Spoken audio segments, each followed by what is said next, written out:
করতে পারো।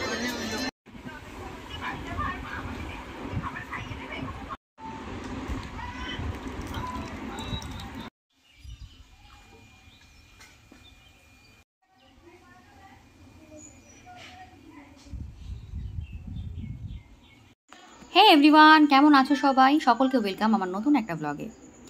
তো চলো, আজকে একটা নতুন দিন, আর আজকে ছিল বাংলা বছরের প্রথম দিন। তো সবাইকে শুভ নববর্ষ এগেইন। এটা দেখতেই পাচ্ছ, এটা হচ্ছে আমার ফার্স্ট হোম। আমার জন্ম, আমার বড় হওয়া সব কিছু এই বাড়িতে। তো এবছর পয়লা বৈশাখের দিন বাড়িতেই ছিলাম। তো দেখো, সকাল সকাল উঠে একটু ফ্রেশন আপ হয়ে ব্রেকফাস্ট নিয়ে বসে পড়েছি। তো ব্রেকফাস্টে ছিল মিষ্টির দোকানের পরোটা, তরকারি, আর অনেক ধরনের মিষ্টি আর কি। তো এই মিষ্টির দোকানের পরোটা তো আমাদের বলতে পারো ছোটোর থেকেই একটা দারুণ খাওয়ার জিনিস। সকাল হলেই এই যে পরোটা খাওয়ার একটা ক্রেজ আমাদের সবার থাকে। আর মিষ্টির দোকানের পরোটা বলতে পারো আমাদের আমি আমার কথা বলছি, আমাদের ভাই বোনের বলতে পারো ওয়ান অফ দ্য ফেভারিট আর কি টিফিনের হিসেবে। তো এরপরে মামা এসেছিলো, আমি মামা ভাই বসে কথা বলছিলাম। এখন যেরকম হয়ে গেছে, মামা মাসিদের সাথে বসলে পুরো ফ্রেন্ডশিপ, একদম বন্ধুর মতো একটা ব্যাপার হয়ে চলে এসেছে আর কি, যেটা হয় বয়সের সাথে সাথে। তো এরপর স্নান ধান করে রেডি স্নান সেরে লাঞ্চ নিয়ে বসে পড়েছি। তো বাড়ি থাকলে মা সবসময় চেষ্টা করে অনেক কিছু রান্না করার, বাট এদিনকে বারবার বলে দিয়েছিলাম যে বেশি কিছু করো না, কারণ একসাথে অনেক কিছু করলে না গরমের মধ্যে খেতে ইচ্ছে করে না। আর এমনিতেই গরমে খাওয়া দাওয়ার একটা সেই ইচ্ছে তৈরি হয় না বললেই চলে। তো মা সেজন্য একটু টক ডাল আর ওদিকে চিকেন করেছিল। এবার মা বলেছিল মাছের কথা, কিন্তু আমি বারবার বলেছি যে এত কিছু করো না, দরকার নেই, থাক। তো দুপুরবেলার খাবারের আইটেমে খুব সিম্পল ছিল সব কিছুই। আর শেষ পাতে ছিল আমাদের এখানকার একদম ওয়ান অফ দ্য বেস্ট দই। তো এরপর আবার খানিকটা রেস্ট, এখানে গেলে খালি রেস্ট, ঠিক আছে। তো এরপর আমি আমার পয়লা বৈশাখের জামা পরে রেডি হচ্ছিলাম, রেডি হয়েই গেছি। রেডি হওয়ার পর তোমাদেরকে শেয়ার করছি। তো এই যে কুর্তিটা দেখছো, এটা পুরোই একটা বুটিক স্টাইল কুর্তি। এবছর আর কোনো মল থেকে কিছু কেনাকাটা করিনি। অনেক দিনের ইচ্ছা ছিল যেরকম একটু বুটিক স্টাইল কুর্তি আর কি নেব, তো এই বছর সেটা হয়েছে। প্রত্যেক বছরই ইচ্ছা থাকে, কিন্তু ওই একসাথে এত কিছু গুলিয়ে যায় এই আর কি। তো আমার কানে যে দুলটা দেখছো, এটা আমি গত বছর বারদোলে কিনেছিলাম। এই নেকপিসটাও গত বছর বারদোলে কিনেছিলাম। আর সাজটা এরকমই মিনিমাল ছিল। তো আমি সে কবে থেকে ভাবছি এটা আলাদা একটা ভিডিও করব, শেয়ার হয়ে আর উঠছে না। তো এই daily life plus content creation, এগুলো একসাথে ব্যালেন্স করা ভীষণ হেক্টিক, ভীষণ। কারণ সংসার, তার সাথে স্কুল, তার সাথে পড়ানো, তার সাথে কিছু রেসপন্সিবিলিটিস থাকে সবসময়, যেগুলো করতেই হয়। তো এই আর কি। তাহলে ভাবো, সেই পয়লা বৈশাখের ভ্লগ এই আজকে আমি বসে এডিট করছি। তো দেখো, এরপর আমি চলে গেছি স্টেশনে, আর ওদিকে প্রিয়ার বোন আকাশ ওরাও এসে গেছে। তো প্রিয়া আর আকাশ ওরা এই বিকেল নাগাদই গেছিলো ওর মায়ের বাড়িতে আর কি, প্রিয়ার বাপের বাড়িতে। ওখানে ওদের পয়লা বৈশাখের জামা কাপড় দেওয়ার ছিল। তো আমি তো ভেবেছিলাম ওরা আসতে পারবে না, বাট ওরা লাকিলি চলে এসছে টাইমে, আদারওয়াইজ আমাকে একাই যেতে হতো। তো তোমরা ভাবে একা কেন যাচ্ছি। তো এটার একটা গল্প আছে, সব কিছুরই গল্প আছে। তার আগে একটু কৃষ্ণনগর স্টেশনটা দেখে নাও। এখন পুরোপুরি নতুন রূপে সেজে উঠেছে, এসকেলেটার হয়ে গেছে, প্ল্যাটফর্ম অনেক চওড়া হয়ে গেছে, দারুণ সব কিছু অনেক বদলে গেছে। আমরা ছোটোবেলায় যখন এখানে এসেছি তখনকারের থেকে এখন অনেকটাই আলাদা। তো এরপর আমরা টোটো নিয়ে যাচ্ছিলাম মেলাতে। তো এই মেলায় যাওয়া নিয়ে আমাদের ছোট্ট থেকে অনেক স্মৃতি আছে, আমাদের বলতে আমার সাথে আমার বন্ধুদের, স্পেশালি আমার বান্ধবীদের, ঠিক আছে।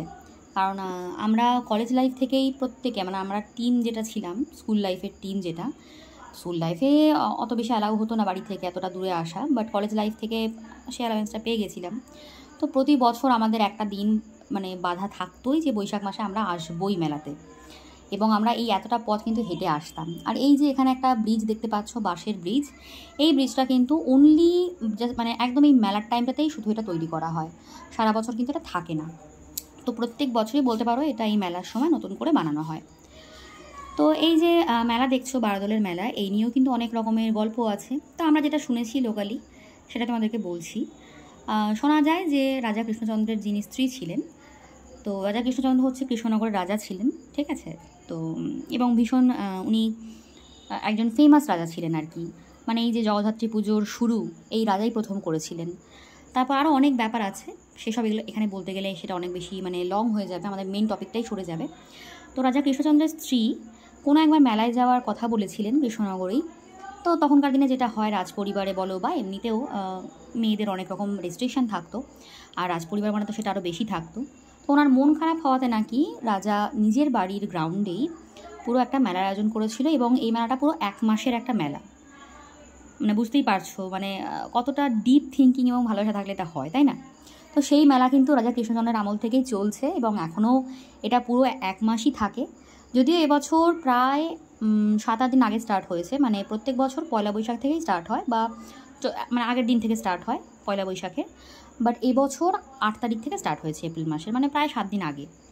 তো এই মেলা এমনই একটা মেলা যেখানে মানে সে বলে না, মাথার চুল থেকে পায়ের নখ অবধি একটা মানুষের যা কিছু লাগতে পারে, বাড়ির জিনিস থেকে নিজের জিনিস থেকে এভরিথিং তুমি পাবে, এভরিথিং।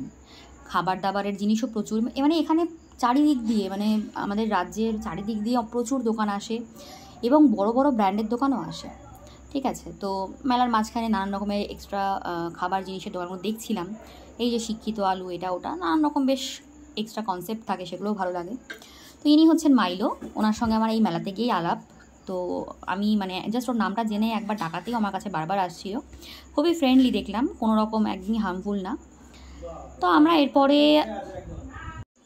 কেনাকাটার দিকে চলে গেলাম। তো এবছর খুব বেশি কেনাকাটা করব না এটা ভেবেই গেছিলাম, কারণ প্রচুর জিনিস হয়ে গেছে, একে তো পড়া হয় না, তার মধ্যে শুধু কিনে কিনে রেখে দেওয়া এটা একটা বাজে ব্যাপার। মানে এটা আমার মানে কমানো উচিত, এটা আমি নিজে বুঝিয়েছি আর কি এবছর।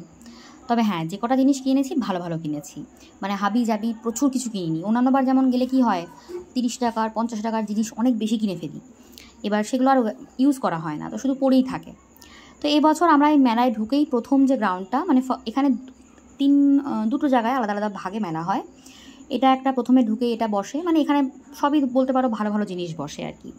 আর এটাকে পার করে পেছনে মানে সেকেন্ড যেটা প্লেস, সেখানটায় পুরো খোলা, সেখানটায় হচ্ছে বিভিন্ন রাইডসের জিনিস, খাবার দাবারের দোকান হিউজ বসে। আর একটা পার্ট আছে, সেখানটায় ওই বলতে পারো হরেক মাল 10 টাকা 20 টাকা 30 টাকা এই ধরনের যে মেলাটা হয় সেটা বসে। তো এবছর আমরা এইটাকে পার করে আর ওদিকে যাইনি, কারণ টাইম খুব বেশি ছিল না হাতে, আর ওই যে ভেবেই গেছিলাম এক্সট্রা বেশি কিছু কিনবো না, আর এখান থেকে ক্যারি করে কোন্নগরে নিয়ে আসাটা একটু চাপের ব্যাপার, তা না হলে ডেইলি বেসিসে যা যা লাগে সবই তো পাওয়া যায়। তো যাই হোক, এর মাঝখানে একটু পাওভাজি, তার সাথে একটুখানি পপকর্ন, এইসব খাওয়া দাওয়া চলছিল। তো এরপর আমরা আমাদের টাইম মতো বেরিয়ে পড়েছিলাম, যেহেতু আমাদের ট্রেন ছিল 8:21 নাগাদ, তো সেই হিসেবে আমরা বেরিয়ে পড়েছিলাম, কারণ আমাদেরকে টাইমে ট্রেন না ধরলে আমাদের আবার নেক্সট ট্রেন অনেক লেটে ছিল। তো এরপর টোটো নিয়ে বেরিয়ে পড়েছি। তো এই মেলা নিয়ে আমাদের বান্ধবীদের প্রচুর স্মৃতি আছে। তো এই বছর সবাই নিজের লাইফে একটু অন্যভাবে ব্যস্ত হয়ে পড়েছে, আই হোপ তোমরা একটু হয়তো বুঝতেই পারছো। তো যাই হোক, সেটা অন্য পার্ট, সেটা হয়তো এটাও লাইফের পার্ট, কিছু করার নেই। তা সেই জন্য আমি পুরোপুরি এবছর একা পড়ে গেছি, যদিও সারপ্রাইজিংলি গিয়ে আর এক বান্ধবীর সঙ্গে দেখা হয়েছিল। তো যাই হোক, এভাবেই মেলাটা এবছর গেল, মানে খুব বেশি মেলাতে টাইম স্পেন্ড করা হয়নি, জাস্ট মানে যাই প্রত্যেক বছর সেই যে একটা অভ্যাস, সেই অভ্যাসে পড়েই যাওয়া আর কি। তো এরপর যখন বাতকুলা ফিরলাম, ভাই আর প্রিয়া বারবার করে রিকোয়েস্ট করছিল প্রিয়ার বাড়ি যাওয়ার জন্য। তো ওর রিকোয়েস্ট আর এবছর ফেলতে পারলাম না, বছরের প্রথম দিন মনে হলো যাই, এতবার বলছে যখন। তো ওদের বাড়িতে গেলাম, ওদের বাড়িতে গিয়ে যে ভিডিও নিচ্ছি, ওদের বাড়িটা আমি তোমাদেরকে পরের দিন সকালের ভিডিওতে দেখাবো, এত সুন্দর, মানে একটা পিওর গ্রামের যে ভাইবস সেটা তুমি এই বাড়িতে আসলে পাবেই পাবে, এখানে শুধু এখানে না, এখানকার প্রত্যেকটা বাড়িতেই। আচ্ছা, এরপরে ওদের বাড়িতে গিয়ে আবার সেই খাওয়া দাওয়া স্টার্ট। প্রথমেই একটা কোল্ড ড্রিঙ্কস দিয়েছিল, দেন এই প্রসাদটা, এটা কিন্তু প্রসাদ, হ্যাঁ, ওদের এখানে একটা আশ্রম আছে, সেই আশ্রমের প্রসাদ এটা, নিরামিষ পাস্তা, তার সাথে একটু রাইস ছিল, লুচি ছিল। তো যেটা হয় মানে এখন কোথাও যাওয়া মানে খালি খাওয়া দাওয়া, এবার নাও করতে পারি না, আবার বেশি একসাথে খাওয়াও যায় না। তোমরা তো দেখছোই সকাল থেকে একের পর এক কী খাচ্ছি, তার মধ্যে এখানে আসলে তো সেই কোনো রকমই নড়াচড়া হয় না, খিদেটাও খুব বেশি পায় না। তো এই গোটা প্রসাদটা আমি অবভিয়াসলি একা খাইনি, এটা সবাই মিলেই ভাগ করে খাওয়া হয়েছে।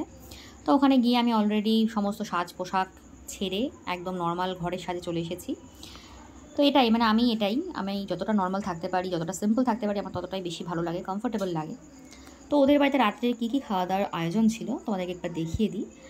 ভাত ছিল, তার সাথে মাছের মাথা দিয়ে শাক ছিল, কচু শাক ঘন্ট, আচ্ছা আলু ভাজা ছিল, পাঁপড় ভাজা ছিল, ডাল ছিল। আর ভাই এসেই নাকি বলে দিয়েছিল যে কোনো রকম মাংসর আইটেম না করতে, কারণ একই দিনে বারবার মাংস খেতে ভালো লাগে না। তো প্রিয়ার মা কাকিমা আর কি ইলিশ মাছ করেছিলেন। তো আমি তো দেখে অবাক যে ওনাদের এতটা ব্যস্ততার মধ্যে ওনারা এত কিছু আয়োজন করেছে, কারণ কাকিমা কাকু ভীষণ ভীষণ ভীষণ ব্যস্ত থাকে, যেহেতু ওনাদের মাঠ রিলেটেড কাজ। ওনারা সেই ভোরবেলায় ওঠেন, সারাদিন কাজ করেন, এবং বাড়িতে গরু ছাগল সব কিছু আছে। আর এইগুলো যাদের বাড়িতে থাকে এবং সাথে মাঠের কাজ থাকে, মানে একমাত্র তারাই জানে যে কতটা কাজ থাকে।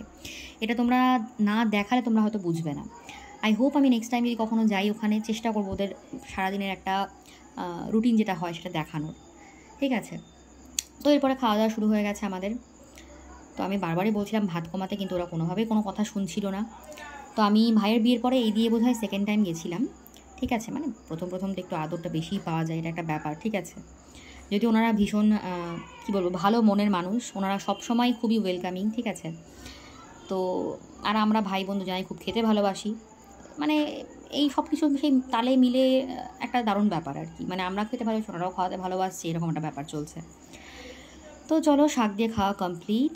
এরপর আবার দেখো কাঁসার থালায় খেতে দিয়েছে, এটাও একটা দারুণ ব্যাপার। মানে পয়লা বৈশাখের দিন এরকমভাবে একটা খাচ্ছি, এটা দেখেই ভালো লাগছে। তো এটা তো পুরো আনপ্ল্যান্ড ছিল, আমার এটাই প্ল্যানই ছিল না যাতে যাবো বা খাবো কিছু, বাট এটা হয়ে গেল। ওই আর কি, যা হয় ভালোর জন্য হয়, এরকম একটা ব্যাপার। তো একের পর এক আমি কিন্তু প্রত্যেকটা আইটেম দিয়েই খাচ্ছি। আমি আবার কি মানে সব কিছু ভীষণ তৃপ্তি করে খাই, সে যে খাবারই হোক। আর এখানে তো মানে অবভিয়াসলি ভালো খাবার, মানে কিছু বলারই নেই। তো খাওয়া দাওয়ার পর্ব চলছে, ওদিকে প্রিয়া ওর মতো খাচ্ছে। প্রিয়া আর আমাদের মানে আমার হাজব্যান্ড, এদের খাওয়া দাওয়া আবার সেই স্টাইল একই রকম। এরা সেরকমভাবে কিছুই ভালো খায় না, না মাছ না মাংস। তো প্রিয়া যে আর কি আমার ভাইয়ের বউ, ও তো একটু ডাল হলেই ওর হয়ে যায়, ওর আর কিচ্ছু লাগে না। তো শেষ পাতে ছিল একটু মিষ্টি। তো যাই হোক, এরপর আর ভিডিও করিনি রাতের বেলা, সোজা ঘুমিয়েছি, কারণ সকাল সকাল আবার তাড়াতাড়ি ফিরতে হতো। তো পরের দিন সকালে উঠে আমি যেটা করেছি, প্রথমে ওদের বাড়ির কিছু ভিডিওস নিয়েছি, কারণ জানি আবার কবে আসবো তা ঠিক নেই। তো কিছু কিছু ক্লিপস না দেখালেই নয়, মানে এগুলো খুব খুব কাছের আমার মনের, ঠিক আছে। মানে এই যে ভাইবসটা গ্রামের বাড়ির, এটা ভীষণ ভীষণ ভীষণ ভালো লাগে আমার ওই বাড়িতে এই জিনিসটা নেই, ওটাও আমার গ্রামের বাড়ি, কিন্তু ওখানে এই যে এতটা মানে ন্যাচারালিস্টিক ব্যাপার স্যাপারগুলো কম। তো এই যে দেখতেই পাচ্ছ কতটা জায়গা জুড়ে ওদের বাড়ি, দেখো কত বড় উঠোন। আমি কোন্নগরে থাকলে যেটা সব থেকে বেশি মিস করি, মানে এই যে এত বড় উঠোন, এত চারিদিক খোলামেলা, এগুলো শহরাঞ্চলে পাওয়াই যায় না। তো এরপর প্রিয়া টোটো বলেই রেখেছিল, সেই টোটো করে আমি বাড়ি ফিরছিলাম। তো আমাদের গ্রাম বললে ভুল হবে, বাতকুল্লা প্রায় মফস্বলই বলা যায়। মানে এর এক পাশে গেলে তুমি গ্রামও পাবে, এক পাশে গেলে শহরের ভাইবসও পাবে। তো দেখা যাক, এবার অনেক কিছু ভেবে রেখেছি, আই হোপ সেগুলো করতে পারবো একের পর এক। তো দেখো কী সুন্দর দুপাশে, মানে কী সুন্দর গ্রাম একটা ভাইবস রয়েছে, আবার একটা বেশ আধুনিক ভাইবস রয়েছে, ঠিক আছে। তো টোটো নিয়ে আমি বাড়ির দিকেই ফিরছিলাম, কিন্তু বাড়িতে ফেরার আগে আমাকে আবার মামার বাড়িতেও যেতে হতো। মামি লাস্ট রাতে আর কি ফোন করে বলেই দিয়েছিল যে খাবার দাবার আয়োজন করে রেখেছে, খেতে হবে। তো যেহেতু ওটাও হঠাৎ করে বলেছে, এবার না গেলেও সে কেমন দেখায়, তাই মামির কথাও ফেলতে পারছিলাম না, যে যাওয়ার আগে একবার দেখা করেই যাই। তো এই দেখো মামার বাড়িও পৌঁছে গেছি। মামার বাড়ি পৌঁছে রুটি আর মাংস খাচ্ছিলাম। তো খাওয়ার ইচ্ছা একেবারেই ছিল না, কিন্তু কি করব, মামিও কষ্ট করে রান্না করেছে, তো কারোর কথাই ফেলা যায় না। এই কারোর কথা না ফেলতে ফেলতে আমি দিন দিন সেই গোলমাটল হয়ে যাচ্ছি, মানে কি বলবো আর। তো চলো আমি এরপর আমার একদম যথাসময় ট্রেন ধরে নিয়েছি, কারণ এই ট্রেনে না আসলে আবার অনেকটা বেলা হয়ে যেত। যেটা হয় ভর দুপুরে একদম টোটো পাওয়া যায় না, তো সেটা ভেবেই আর কি একটু তাড়াতাড়ি আসার প্ল্যানটা করেই রেখেছিলাম। তো যাক, সব কিছু টাইমে হয়ে গেছে, এটা একটা ব্যাপার। তো এই যে বাড়ি ফেরার পথে এই জার্নিটা আমার আবার খুব ভালো লাগে, যেটা নদী পথে আমি পার করি, তোমাদেরকে আমি এর আগেও সেটা শেয়ার করেছি। তো এই সময়টা বেশ হাওয়া উঠেছিল, আর ওই দূরে কিন্তু একটা বান আসছে এরকম দেখাও যাচ্ছিল, আর আকাশটাও ভীষণ মেঘলা করে এসেছিল। তো আমাদের খেয়া আর কি যেটা বলে, মানে লঞ্চ আর কি, বেশ খানিকক্ষণ কিন্তু এখানে দাঁড়িয়েছিল, সাথে সাথে ছাড়েনি। ওই দেখো দূরে হয়তো খুব বেশি ভালো পরিষ্কার বোঝা যাবে না, বাট ওই দূরে আসছে, মানে আমি যতটা পেরেছি ভিডিওতে রাখার চেষ্টা করেছি। চলো এবার বাড়ি ফেরার পালা, আবার সেই একই লাইফস্টাইল, আবার সেই একই দিন যাপন। তো এভাবেই চলুক, তোমরা অনেক ভালো থেকো, সুস্থ থেকো। আমার তরফ থেকে সকলকে আবারও একবার শুভ নববর্ষ। একটু লেটে বলে ফেললাম, যাই হোক, তো চলো দেখা হবে নেক্সট ভিডিওতে। ততক্ষণের জন্য সবাই ভালো থেকো, সুস্থ থেকো। আর আমার পিছনে যে আওয়াজগুলো হচ্ছে সেগুলোর জন্য সরি, কিছু করার নেই। চলো আবার দেখা হচ্ছে নেক্সট কোনো একটা ব্লগে। Tata, till then take care.